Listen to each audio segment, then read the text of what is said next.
Direitos difusos, direitos coletivos e direitos individuais homogêneos. Você sabe qual a diferença entre um instituto e outro? Não sabe? Então preste atenção nessa dica. Direitos difusos, imagine um fato que atinja várias pessoas de formas diferentes. Então podemos imaginar um dano ambiental, o rompimento da barragem de Brumadinho, por exemplo.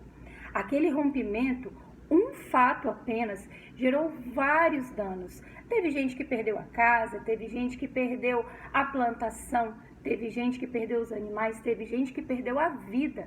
Então, isso são direitos difusos. Trataremos agora então de direitos coletivos. Direitos coletivos, as pessoas que são atingidas por determinado dano, elas são ligadas, elas são vinculadas por uma base jurídica em comum. Então, elas fazem parte a uma classe, a uma categoria. E, geralmente, elas são patrocinadas por uma pessoa só ou um instituto só também. Vamos imaginar os sindicatos. Os sindicatos, eles defendem determinadas pessoas de determinadas categorias. Então, aí nós trataremos de direitos coletivos e direitos individuais homogêneos. Bom, agora eu quero que você imagine um fato que ocasiona um só dano, mas para diversas pessoas.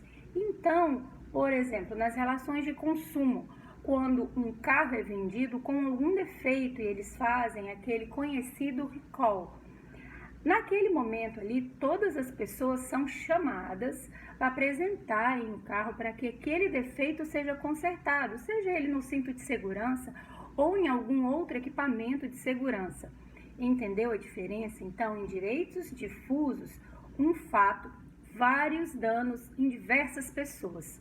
Direitos individuais homogêneos, um fato que ocasiona um dano, mas que esse dano é igual para todo mundo que experimenta aquele dano.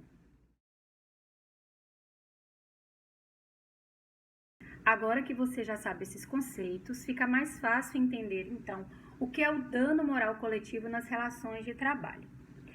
Dano moral coletivo nas relações de trabalho é todo ato abusivo ou antijurídico que provoca a comoção extrapatrimonial, que vai atingir e vai transcender a personalidade de um trabalhador, assim individualmente considerado.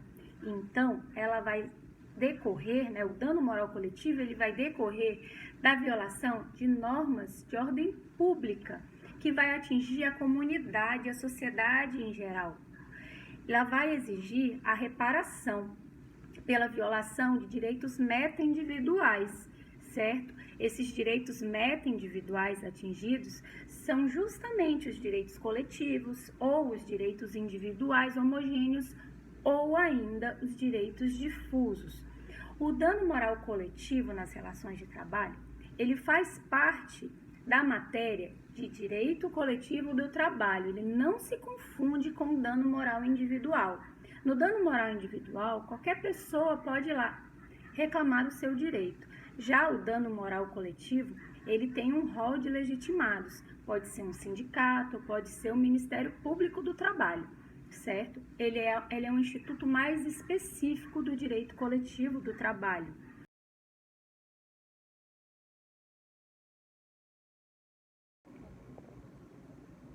Vários motivos podem ensejar dano moral coletivo nas relações de trabalho, como, por exemplo, quando a empresa não cumpre a cota legal de aprendizes ou deficientes. Pode acontecer também quando ocorre assédio moral ou assédio sexual, quando há excesso na jornada de trabalho, quando o trabalhador não concede ao empregado os intervalos que a lei exige. Pode ocorrer também quando tiver ofensa a direitos difusos, direitos coletivos, direitos internacionais humanitários, quando o meio ambiente de trabalho ele não estiver em conformidade, de acordo com as normas regulamentadoras do Ministério do Trabalho e Emprego. Pode ocorrer também quando tiver ofensa à dignidade da pessoa humana, ou então quando tiver discriminação por qualquer motivo. e não poderia deixar de existir também o dano moral coletivo em decorrência de trabalho análogo a escravo.